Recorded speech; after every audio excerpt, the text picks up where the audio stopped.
Hey traders, welcome to Charts and Coffee. I think I'm able to, those of you catching me on Twitter and the YouTubes, I think I'm able to dodge this crazy light in the morning this morning. All right. Hope everyone's having a great Friday. We are embarking on one of the more difficult trading days of any year. Now, difficult doesn't mean untradeable. It just means it's a different type of psychology than we would normally have to deal with, and that is options expiration. And not just any options expiration, but the variety where all the things are expiring, or as we call it, the triple witching. It's not really quad witching. I don't think anyone says that anymore, right? No one says quad witching anymore. Uh, so we have the futures expiring, we have the options expiring, and all of this creates. So you might say, Rod, why is that such a big deal? We have 0 days to options expiration stuff anyway. And so the thing to remember about any kind of mass expiration is it sort of ignores whatever the dominant trends were. It's a session unto itself. And this is something we talked about this week in the Sector Secrets Mastery. If you've never heard about it, it's basically an open options tractor beam. Think about the gravitational pull. Think about a pull of a tractor beam. Yeah, I'm being my inner nerd here. So if we think about a tractor beam and we think about the way it could pull on something, open interest is that tractor beam. So whenever you're trading anything today, know where the open interest sits, because it's not just support or resistance, which it would be anyways, but the factor today is a little bit more like a magnet, right? So keep that in mind as you navigate the day. There are a number of swing trades that really are trying to set up in a way that would be useful for a buy the dip, but the timing is going to be a little tricky. I definitely still like this overall environment. S&P, NASDAQ, financials, industrials, even semis, still like them to the long side. Still going to stick with the flow, which is up, and we'll continue with that process, which is frankly worked all year long. So let's just stick with what's working. Think of it this way. And this is a really good way to synthesize a lot of what I've been talking about in the free videos and in the premium videos. Stick with what's working, meaning rather than fearing the thing, the approach, the tactic not working any longer, just keep doing it until it stops working, right? Because a lot of people are not buying the dip in the S&P, not buying the dip in the NASDAQ, not buying the dip in a lot of these symbols for the fear that it could be the one last trend trade. Here's a spoiler. It's eventually going to happen. But the longer we wait, the higher the probability is that we end up taking, that one last trend trade as opposed to what's been working now for over 2 months, which is buying the dip in those relative outperformers. All right. So as always, big shout out to our Simpler Essentials room, as well as YouTube, Twitter. Good to have you. Thank you for joining us, on 3 years running for the Charts and Coffee Show. I really do appreciate it, and absolutely tip my hat to your dedication to being ready, right? Being ready, not getting ready, staying ready. And when the bell rings, we're ready to do what we have to do. And what that will be today will be focusing more so on longer term time frames. Could there be day trades today? Yeah, but we want to be extra cautious. But there could be some very good longer term 1 hour or daily time frame entries as we're dealing with, again, that more pronounced volatility of options expiration. All right. So let's see. Questions. I see some good mornings. All right. Everyone's coffee still. I know my coffee is really yet to kick in, to be straight up. It's a good cup of coffee. This coffee is actually being roasted by one of our members. So FOMO, shout out. I'm rocking some of the FOMO, Nomo FOMO Gojo, right, in the Sector Foo Dojo. All right. Okay, let's get to it. A lot of questions on bonds. I've been getting some emails and questions on bonds lately, so let's take a quick peek at that. What is happening with the long bond? And we'll take a look at the 10-year too while we're all here together. The long bond had a tough bearish. Let me even for me, get rid of these dumb words that don't serve. Good and bad is relative to a position, and bad and good in terms of market movement. Well, what's good to a bear might be bad to a bull, right? So what we had here was a down day, right? This is a down day. but it's a down day within the context of chop. What made this day interesting is it's a down day that retested the 200 propulsion. For those who don't know what a 200 propulsion is and the value of moving average crosses, this is the 8 exponential, the 200 exponential moving average, and the way in which it crosses is what lights up those dots on the chart or not, right? So they're mostly lit up, and so I know that's going to be a psychologically relevant area. Take a look at where we sit. That's about the 119 handle where those 200 dots were sitting yesterday. We broke that.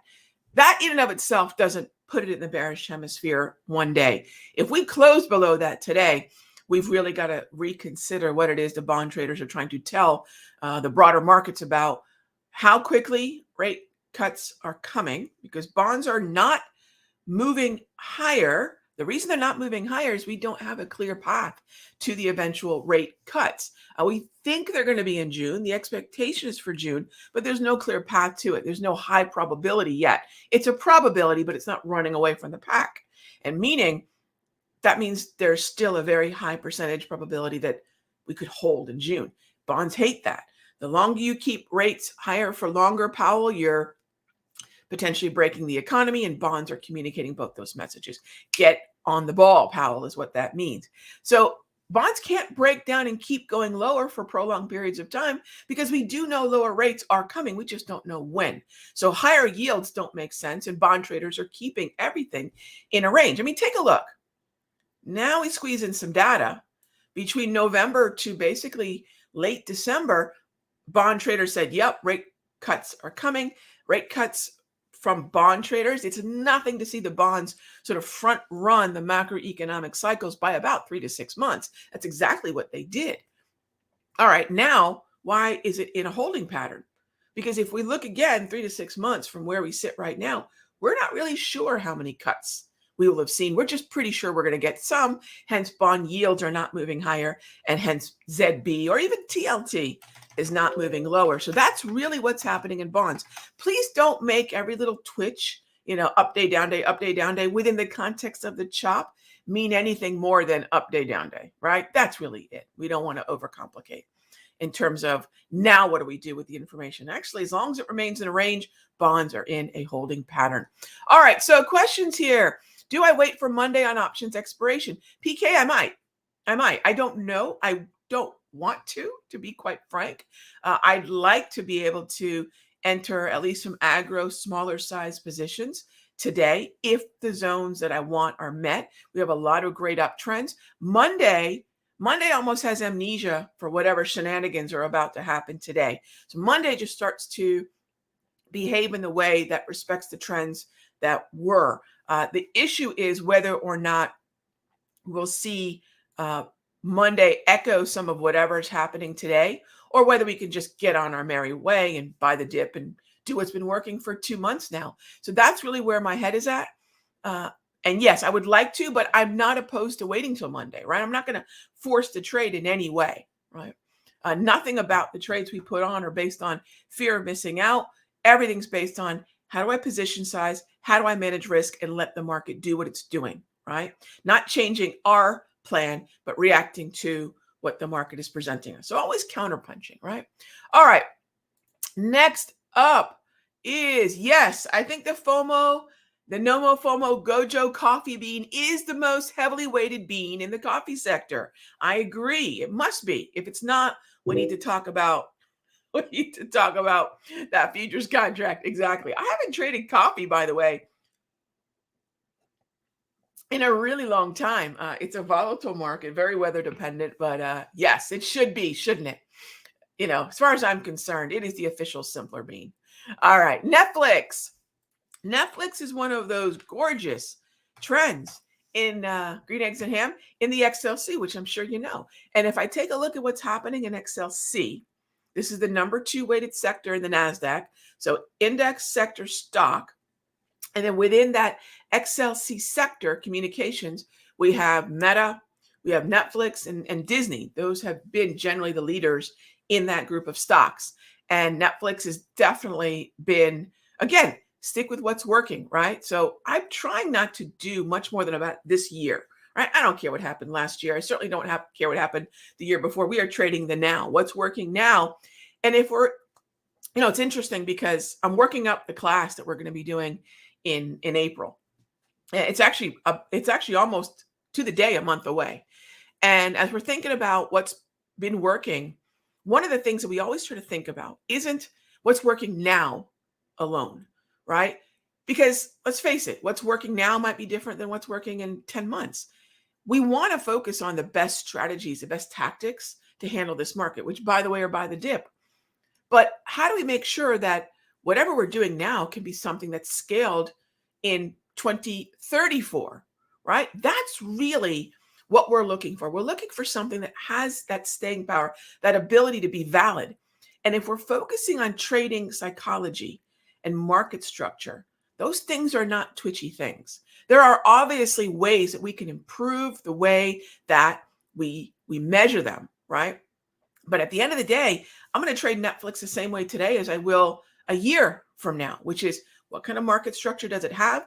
And where are the volatility and mean reversion support levels, the dips that I can buy? And that's exactly where we are. Now, as far as a day trading possibility, green eggs and ham, I have no idea, right? I have no idea because that's a 5-minute conversation. The bell's not going to ring for 18 more minutes. But to your point, what structure do we have now? So again, if we can stick with those classic things that are always going to work, and then always remember, we can always improve once we have a philosophy. What's the philosophy here? Rag, do we or do we not have a trend? Yes, we have a trend. So this would definitely be something to watch. If the NASDAQ's moving higher, if XLC is moving higher, and Netflix is a relative outperformer, Yahtzee, right? Now, if it's just a Netflix conversation, there's some adjustments we can make. But overall, I love what I'm seeing on Netflix daily and intraday. Don't rule out the daily, right? Don't rule out a daily time frame. I think that's a pretty good one. So I don't want to get into projecting, right? I don't know. Again, you do know I don't, and nobody does, right? Knows what's going to happen today. However, we can do this. Think of it this way. If I'm a baseball player, I know the pitcher's going to throw something. That's all we know. Pitchers on the mound, there will be some kind of pitch thrown my way. Where it is over the plate, maybe it's aimed at my head. I don't know. But I know a pitch will be thrown. In the financial markets, there does seem to be this thought that people somehow know what the pitcher is going to throw. Nobody does, right? So anytime you're asking yourself a question, you're pressuring yourself to go, oh, I got to know what the pitcher is throwing. Now you're going into the impossible. Now you're going into the improbable. Now you're going into the low percentage, right? But if you just operate from the fact that that pitcher's going to throw something, and then that way your only job is to say, is that a pitch I want to swing at? That is how we can focus on our process. That's how we block out the noise. People ask me all the time, Rod, how do you block out the noise? All I presume is the pitcher's going to throw something over the plate somewhere. And then my job, our training, the indicators we use, the processes that we have are dedicated to whether or not I want to swing at that pitch. And here's the great thing that Grandpa Buffett has reminded us throughout the years. We play in a no strikes called game. There's no penalty for not swinging at every pitch, right? We can stand there for the next 4 days and do nothing, right? So keep that in mind. Keep that in mind. And could there be a pullback opportunity? I'm ready for it. So let's think about it. Where is the plate? It's way down here for me. It's way down there. So the NASDAQ's got to sell off a good bit for me to buy QQQ calls or NQ futures. And then, of course, anything that would align with that. So I hope that makes sense. That little thing that I did there isn't because I love baseball. I do. It's there to remind us that is our job. And anything that veers from that just isn't going to serve us, right? Just isn't going to serve us. I mentioned that I would look at the ZN as well. So the long bond is the 30-year and the ZN is the 10. ZN did the same thing. We want to see both these futures contracts above the 200, above those white dots.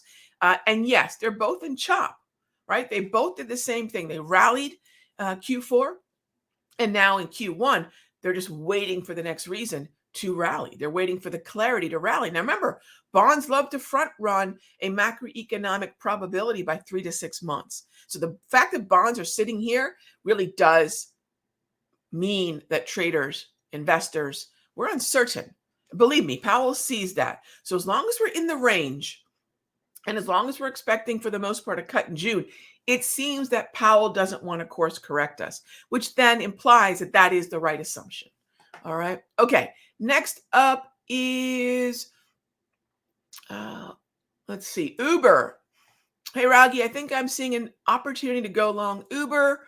Yeah, so Uber's been something we have been in, so I love it. Now, where is Uber? Uber is in the relative outperformance of the XLI, right? Industrial, the XLI sector. We've got GE there, which is gorgeous. We've got Caterpillar, which has just been climbing and climbing. And we have Uber. And yes, as long as Uber is in an uptrend, I'm game. Now, it's been a little wobbly because look how long Uber's been stuck in a narrow Darvis. So we have these automated Darvis levels that allow us to understand what the support and resistance is without the bias of our drawing it. In other words, Darvis knows there's a process. Darvis knows that, if certain criteria are met, there's a support level, there's a resistance level. So my bias is not there. That's the beauty of automation. That's why so much of what I do is automated on my chart. All right. So then that means that, yes, even in a non-trending environment, now let's be real. Is anything bearish here? Oh, gosh, no. Green grab candles. The trend that preceded the current chop was up. There's nothing here but a bullish sentiment, but a bullish expectation. There's nothing here but expectation for continuation. So what's one thing traders really screw up a lot? They presume every pause in a stock, in an ETF, in the futures is a harbinger for a reversal. That is such a low probability assumption. That's top picking, right? So what we want to say is, well, a stall is usually a precursor to a correction, and a correction is usually a setup to continuation, right? So I love what you're looking at here. And as far as I'm concerned, I need price to move into the gray zone. Now, here's the thing, gang. My daily price movement range will start plotting at the bell. So I'm looking at yesterday's daily price movement range. I'm looking at the DPMR for Thursday here. See, that's the Thursday. I don't know how many of you thought about this.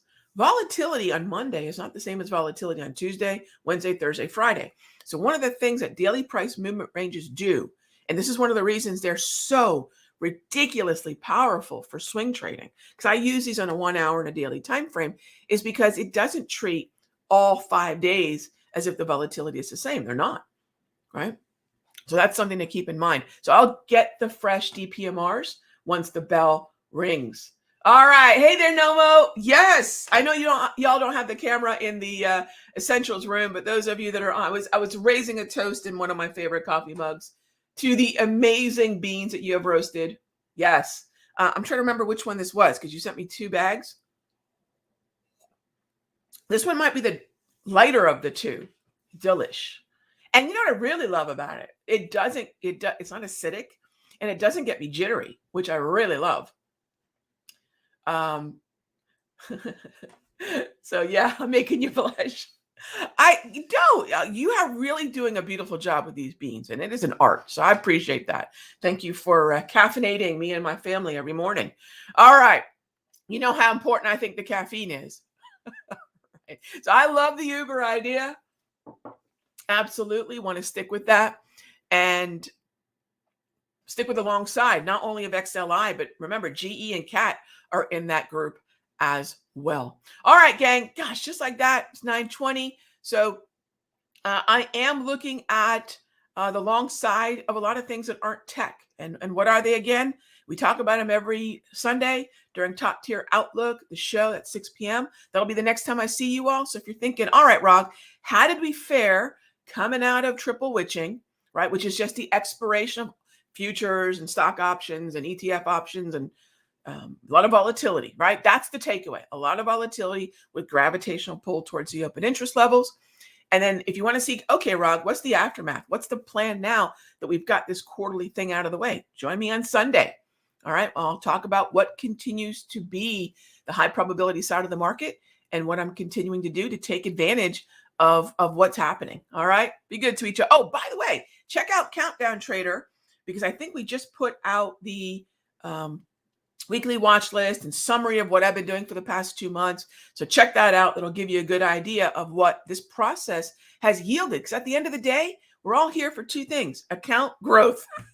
That's one thing. Be good to each other, gang. I'll talk with you soon.